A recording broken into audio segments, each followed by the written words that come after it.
participan en el metabolismo del cáncer. ¿De acuerdo? Precursores TRH y TSH. Hormonas minerales T3 y T4. ¿Cuál es el más importante? La T3, que es la que da el TRH es un péptido pequeño realmente que se forman en estos núcleos, que se dan cuenta son los mismos núcleos de la hormona oxitocina y ADH, son los mismos. Se almacena en evidencia media y cuando se libera en hipófisis se crea la liberación de dos hormonas, no solo TSH, también prolactina, que ven ustedes acá, ¿de acuerdo? Entonces llega el TRH y aparece la liberación de TSH y prolactina, en la TSH aumenta la que está almacenada drásticamente y luego incrementa la síntesis de la misma en el interior de las células tirotropas. A ver, este TRH ¿cuánto disminuye? Esta pregunta de examen es: en un hipotiroidismo, ¿cómo está el TRH y la TSH? En un hipertiroidismo, ¿cómo está la TSH y la TRH? Preguntas de cajón, ¿de acuerdo? Entonces, ¿cuándo aumenta el TRH? Cuando cae la T3. Entonces, aquí está el eje de más sobreviviente. El eje, hay un eje de estimulación, se llama feedback negativo. ¿Por qué negativo? Porque cuando una aumenta, la otra disminuye. El principal eje es este eje largo, el T3 con el TRH. El eje corto es T3 con TSH y el ultracorto es TSH con TRH. ¿De acuerdo? Entonces, el de acá es el más importante, de hecho, este de acá. Cuando baja T3, baja TRH. Cuando sube T3, sube TRH. ¿De acuerdo? Entonces, este es el más importante. Tenemos de que interactúa sobre todo con el T3 y puede que se incremente en el frío. ¿Por qué se incrementa en el frío? Porque yo requiero producir calor. ¿De acuerdo? Y también con la ADH. ¿Y cuándo bloqueamos el TRH? En el hipertiroidismo. En el hipertiroidismo, el TRH está bajo, porque tengo tanta hormona circulando que ya no me hace falta más. ¿De acuerdo? ¿Qué produce el TRH? Pues TSH. Las células tirotrofas de la hipófisis que ya han visto producen en estos niveles normales, 0,2. A todo esto, vamos a hablar de 10 valores normales, por favor, los toman para el examen. Es un número 0,2 a 5 unidades por decilitro es un valor normal de TSH. Es un examen fundamental para detectar, sobre todo, función tiroidea en hipotiroidismo. ¿Okay? ¿Cómo está la TSH en el hipertiroidismo? De contrabajo. En hipertiroidismo no hay TSH, no hay. ¿Cuándo aumentamos TSH? Obviamente cuando cae, ¿cuándo aumentamos? Cuando hay TRH, que es el de acá. Cuando cae la T3 y T4, que hemos comentado acá, es el eje corto, ¿de acuerdo? Y también cuando cae esta de encima de acá. Entonces, ¿qué es la 5-desodorinasa 2? Si ustedes saben, se producen dos hormonas, T4 y T3. ¿Cuál es la más potente? La T3. ¿De dónde viene el 80% de la T3? De la T4. ¿Quién convierte T4 en T3? La 5-desodorinasa 2. Cuando esta enzima cae en su ahí está, en el número 3, cae, generalmente se estimula a la que llamamos TSH que se dé en más cantidad. Enzima 1, falta todavía la otra. ¿Cuándo inhibimos TSH? Inhibimos TSH, ¿qué era la somatostatina? ¿Qué inhibía? ¿Qué hormona? La hormona de crecimiento. ¿Qué inhibía la dopamina? La prolactina. Y también el estrés, como los corticoides, pueden que generen disminución de la TSH. Inclusive cuando aumentas la T3 y T4 y aumenta la actividad de esta enzima, también se puede inhibir la TSH. La TSH se produce cuando, miren, en el sueño. Primera hora del sueño, aquí, ¿no ven? Junto con la hormona de crecimiento, aquí en este bloque de gran importancia del ciclo sueño-vigilia, que ya lo contamos, es importante. Entonces, se secreta y luego se forman las hormonas estables. Aquí tenemos qué hace la TSH, qué acciones tiene. Realmente hace todo lo que ustedes se imaginan para poder secretar la hormona tiroidea. ¿Qué hace? Primero, incrementa la captación de yodo. Segundo, aumenta que ese yodo entre a la tiroglobulina. Tercero, incrementa la producción de proteínas, tiroglobulina y iodoperoxidasa necesarias para la formación de hemocreatinina. Incrementa que el yodo entre a los derivados de la tironina, que vamos a ver después, y aumenta el tamaño de la célula folicular. Por ende, cuando aumente la TSH bien incrementada, habrá bocio, que es el crecimiento de la tiroides. ¿Eso cuándo se da? ¿Cuándo hay TSH bien incrementada? ¿En qué tipo de hipotiroidismo? ¿Primario, secundario o terciario?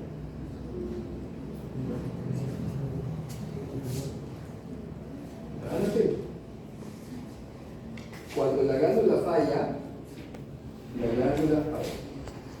hipotálamo, hipófisis, tiroides. Cuando la glándula falla, es primario.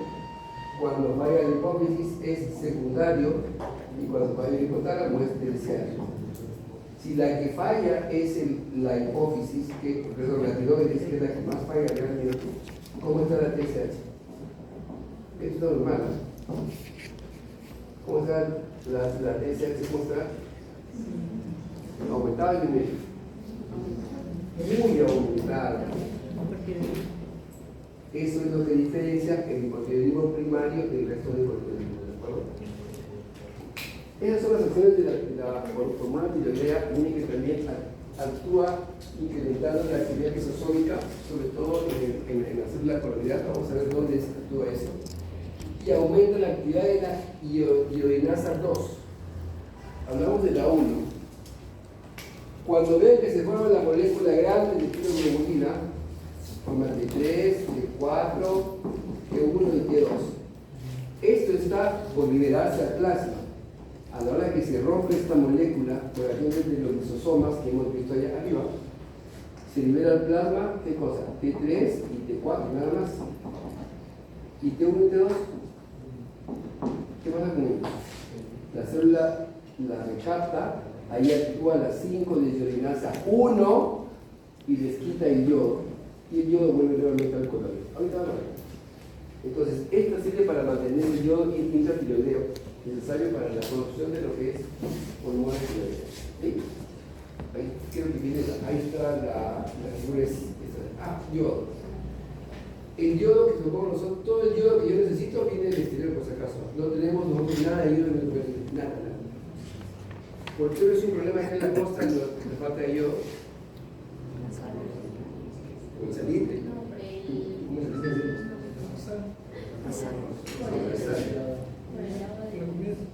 ¿Por qué más?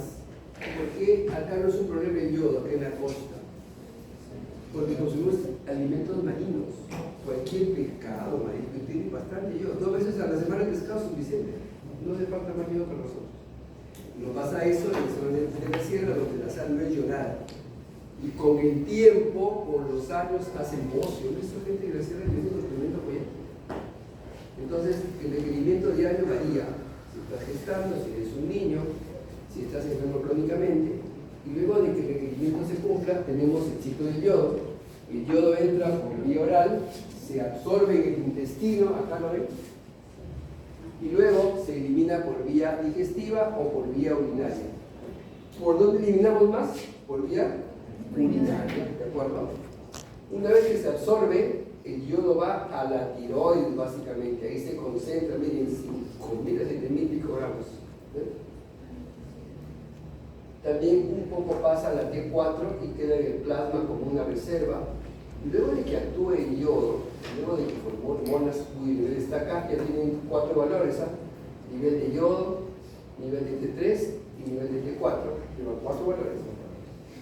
Una vez que termina su función de las hormonas, ¿qué pasa? Se van a metabolizar, quiere decir, van a dejar de funcionar. ¿Dónde lo hacen?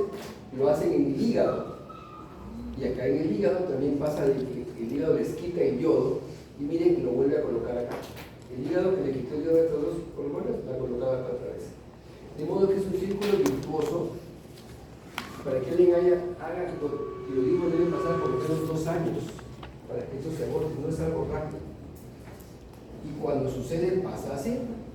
Cuando baja mi consumo de ioduros, yo limito mi eliminación renal. Si se dan cuenta ustedes, aquí 150, aquí ¿cuánto es? 40.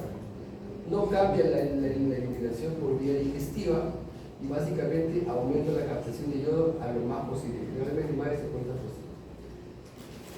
Ahora, una vez formado el yodo, ya el yodo se metió. ¿Cómo es todo el proceso de la formación de hormonas? Es bien sencillo. El yodo tiene que entrar a la célula folicular y una vez que entra, vamos a ver cómo lo hace y hasta dónde puede llegar. ¿De acuerdo? Miren, se forman las hormonas gracias al TSH yodo, se transportan por la globulina ligadora de tiroxina o TBG, 99% y un poco por la albúmina. Ya vimos que la T3 depende básicamente de la T4. La T3 es más rápida, es más potente y es la mejor hormona que la T4. Sin embargo, dura menos tiempo en el plasma. La T4 dura una semana y más. Entonces, esta sigue en reserva para que cuando esta se agote, voy convirtiendo cada vez más T4 en T3.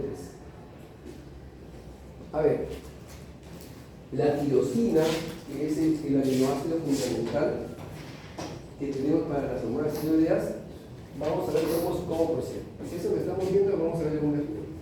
En esta figura.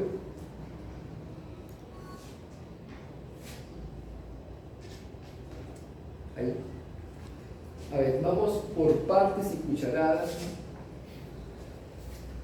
La TSH aumenta la actividad de este cotransportador llamado NIS, sodio y yodo, ¿de acuerdo? Entran dos sodios y entra un yodo. Entran los dos y luego pasan, miren, ¿a dónde? Al borde de la célula coloidal y pasan al coloide. Aquí pasa por un antiportador que lo cambia por cloro, llamado pendrina. Esta pendrina permite que entre el yodo, pero dentro no hace nada de yodo. ¿Qué debe pasar con el yodo? Debe oxidarse. Eso se llama la tiroperoxidasa, convierte el yoduro en yodo activado. Recién este yodo en este estado puede pasar a las moléculas de tirosina que tenemos acá. Y si es solo una molécula que tiene esto de acá, se llama monoyodotirosina. Acá está una. Y tiene dos diyodotirosina. Tiene 3 diyodo y tiene 4 tetrayodo. Todo esto de acá que estamos viendo se forma dentro de esta molécula llamada tiroglobulina. Después que se formó, esta molécula es recaptada finalmente. Nuevamente pasa a la célula, aquí actúan los lisosomas rompiendo esta molécula y pasa lo que hemos dicho, ¿no? La T3 y T4 van al exterior y la T1 y T2 que están arriba, se les quita el yodo, que está acá, ¿miren el yodo está acá? El yodo nuevamente pasa a la célula coroidal, ¿de acuerdo? Entonces, acá actúa la enzima 5-desoxidasa 1 en esta zona de acá. La molécula de tiroglobulina se rompe gracias a los lisosomas, estos se liberan al exterior. Ahí tienen los niveles normales de T3 y T4. La T3 se transforma en T4 en los tejidos periféricos. Ya vemos que es la 5-desoxidasa 2 la que da ese estímulo. Y todo el proceso está estimulado básicamente y generado por la TSH. Aquí las hormonas, ¿cómo son? Miren, tenemos T3, 3 yodos, T4, 4 yodos, tetrayodotironina, diyodotironina, diyodotironina. Miren que en T4, bueno, no hay ninguna duda, ¿no? Tiroxina. T2 y T1 también, 2 yodos y 1 yodo. Pero de T3 tenemos dos formas. Tenemos la T3 normal y la T3 reversa. Miren que si bien es cierto los yodos son 3, cambian su disposición en esta zona, ¿cierto? El yodo que tenemos aquí, lo tenemos aquí, en esta zona. Entonces, lo hemos colocado acá. Ese cambio de posición de ese yodo origina que cada uno tenga una potencia diferencial. La T3 reversa, o sea, la de acá, tiene una potencia menor que la T3 normal. La T4 se convierte en las dos tipos de T3, pero más en la T3 reversa. ¿De acuerdo? Aquí están los lugares donde pasa esto. T4 se convierte en T3 en el cerebro, la pituitaria, en el hígado, el riñón y en la tiroides. Y se convierte en T3 reversa en la placenta, en la piel y en el cerebro. Muy importante esta conversión, sobre todo en la gestación. cuando las hormonas actúan, lo vimos en la figura primera del yodo, ¿qué sucede después? Eso va al hígado, y en el hígado le quitamos los yodos, y el yodo nuevamente pasa al tubo digestivo. Entonces, la T4 se desayuna de reversa, luego se siguen desayunando, y ese yodo que tenemos ahí que se libera es recaptado por el tubo digestivo, ¿de acuerdo? O sea, existe circulación enterohepática de hormona tiroidea. Esos factores son los que van a limitar o a disminuir la compresión entre 3 y 4. Primero, la vida fetal, la falta de alimentación y las enfermedades crónicas, sobre todo hepática y renal. Recuerden que el estrés genera hipotiroidismo, el estrés genera corticoides en exceso, el corticoide baja la liberación de TSH. Eso es muy importante que sepan porque hay hipotiroideos que no saben que lo son porque no tienen esa capacidad de ver cómo el estrés origina que la TSH baje tanto que finalmente no se produzca una cantidad de hormona tiroidea. Las hormonas en general, ¿dónde actúan? Actúan en el núcleo celular, actúan formando proteínas o formando algún tipo de compuesto derivado del nitrógeno. Entonces, en el caso de las hormonas tiroideas, tienen dos receptores nucleares, el PA y el RB, que son proteínas tónicas ligadas al ADN. Todos los células corporales tienen estos receptores de acá, todos, los dos. Varía su distribución y número de acuerdo al criterio que estamos hablando. Una vez que llega la T3 al receptor, induce una modulación de los genes que tenemos en esta zona y termina en la síntesis de un ARN mensajero. Este ARN mensajero es el que finalmente da los efectos finales. Este ARN está acá, ahí ven ustedes T3 y T4 entrando a la célula, si pueden verlo, ¿está? Miren que dentro de la célula hay una enzima llamada la 5,3 monohidrodasa, elimina un yodo de la T4 y la convierte en T3. Acá miren, esta de acá, esta monohidrodasa. La T3 ingresa a lo que es el receptor PA y RB cerca del ADN y origina una respuesta. Ese es el elemento de respuesta tiroidea que tiene dos núcleos, el receptor de hormona tiroidea y el receptor X de retinoides. Interactúan y forman un ARN mensajero que finalmente será traducido en bombas de sodio y potasio, enzimas gluconeogénicas, respiratorias, cadenas de glucina y varios componentes intermedios. A ver, ¿para qué me sirve la hormona tiroidea? Crecimiento, desarrollo, maduración, de todos los tejidos orgánicos, de todo realmente. Cuando uno crece a edades tempranas, ¿qué hormona ha hecho el crecimiento? La T3. De 4 a 7 años, uno dice que de 3 a 7 años, no crecemos por la hormona de crecimiento, es por la T3. La T3 después estimula a la actividad de la hormona de crecimiento, pero antes no. Antes, si tenemos hipotiroidismo, ¿cómo se llama el hipotiroidismo congénito? El que nace sin hormona tiroidea, se llama cretinismo. Por eso es que ahora a los niños recién nacidos le hacen el tamizaje en el talón, le toman unas gotas del talón cuando nacen, ahí nada más al día nacido, le hacen un tamizaje de hormonas, entre ellas TSH, porque un cretinito es chiquitito y no tiene ni media idea de lo que está haciendo, o sea, es muy limitado de manera cognitiva y de talla baja. Le dan hormona tiroidea tempranamente y seguro que se corrige todo su desarrollo, ¿de acuerdo? Muy bien, tenemos también que aumenta la eritropoyetina. ¿Dónde actúa la eritropoyetina? ¿En qué hueso? En el hueso esponjoso. ¿Quién está ahí? La médula ósea, ¿no es cierto? Muy bien. Si me preguntan por un aparato que muestra más claramente la actividad de la hormona tiroidea para arriba o para abajo, es el sistema nervioso y el sistema cardiovascular. En el caso del hipotiroidismo es el sistema nervioso. El paciente no tiene capacidad cognitiva, se duerme, no aprende, no retiene. Recuerden que esta hormona es importante para el crecimiento y maduración de ese sistema y sobre todo el incremento de las conexiones neuronales en ese sistema, sobre todo desmíticas. ¿Qué más hace la hormona tiroidea? Aumenta el metabolismo basal. ¿Cómo está la piel de un hipertiroideo? ¿Caliente o frío? se aumenta su metabolismo.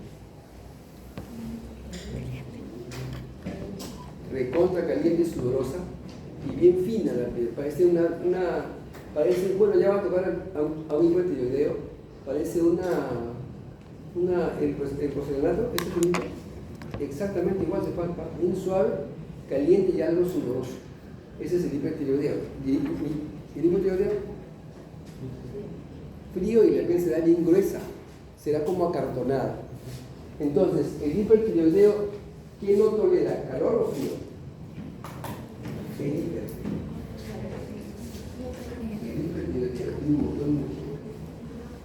¿Quién no tolera? No tolera el calor.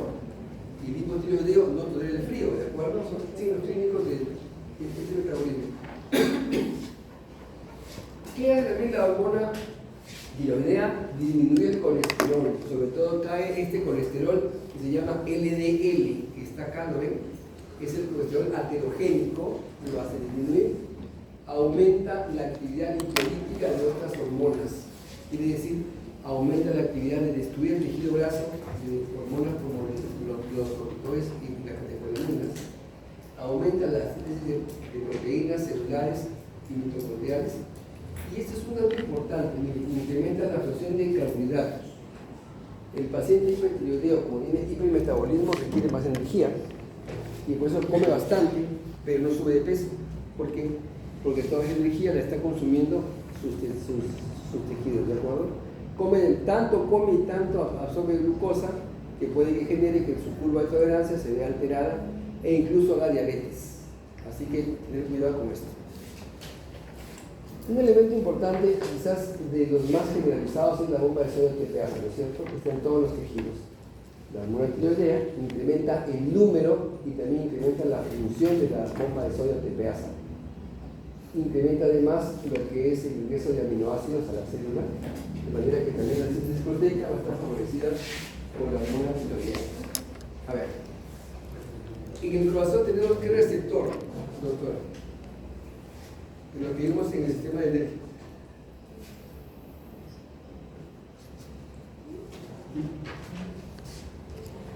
El receptor aumenta la frecuencia cardíaca, la presión arterial y todo lo que vimos en la respiración ambiental. ¿Cuál es el beta?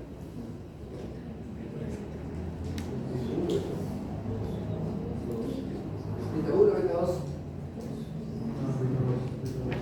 El beta 2 actúa básicamente en el pulmón por el cáncer bronco y la natación. El beta 1 es el que actúa en el corazón. Entonces, activa beta 1 receptores, aumenta su respuesta, aumenta su número, su densidad, de manera que el paciente hipertiroideo será hipertenso y taquicárdico, y el hipotiroideo será obviamente bradicárdico o hipotenso, ¿de acuerdo? Estimula la eritropoiesis con la elaboración de eritropoietina, y esto nos lleva a pensar una cosa. El paciente hipotiroideo, doctora Saldaña, tendrá ¿qué tipo de patología? ¿Anemia o policitemia? El que sea hipotiroideo.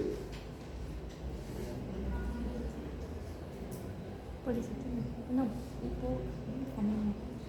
Una anemia horrible, se llama anemia megaloblástica, justamente porque no tiene capacidad de formar glóbulos rojos porque le falla esto de acá, ¿de acuerdo? Ahí tienen una cantidad bastante grande de acciones de la hormona tiroidea: céntrice, cardiovascular, neurológico y todo lo que es la parte metabólica. A ver, entonces vemos el eje. El eje es este. Cuando baja la hormona tiroidea, la T3, ¿quién se sube? Sube el TRH sube, y la TSH que tenemos acá, la TSH va a la glándula tiroidea y aumenta la cantidad de TRH. ¿Qué pasaría si todo el eje está bien? Bajo mi hormona, activé, pero no sube mi hormona tiroidea. En otras palabras, ¿qué tipo de hipotiroidismo? Todo puede que está bien, pero no sube la hormona tiroidea. Primario, muy bien, porque tu glándula, ese es el más frecuente, de hecho. Hipotiroidismo primario, TSH alta, TRH alto, ¿de acuerdo? me originan que el paciente persista en este tipo de... En las mujeres, ¿cómo se llama la enfermedad? Se llama tiroiditis de Hashimoto, es autoinmune, y en las otras básicamente se llama la falta de yodo. Ese es el eje, miren. Si yo tengo la hormona normal, no pasa nada, todo bien, bloqueado acá. Se libera básicamente lo que nos falta en el día. Pero si la hormona baja en su concentración, entonces en ese momento se activa el TRH y se activa el TSH y ambos aumentan, ¿de acuerdo? Una vez que se implementan, van a la tiroides y otra vez se regula a la parte positiva de las hormonas. Si esto no pasara, es hipotiroidismo primario. Ahí tienen ustedes el bocio. El bocio es más frecuente en el hipotiroidismo primario.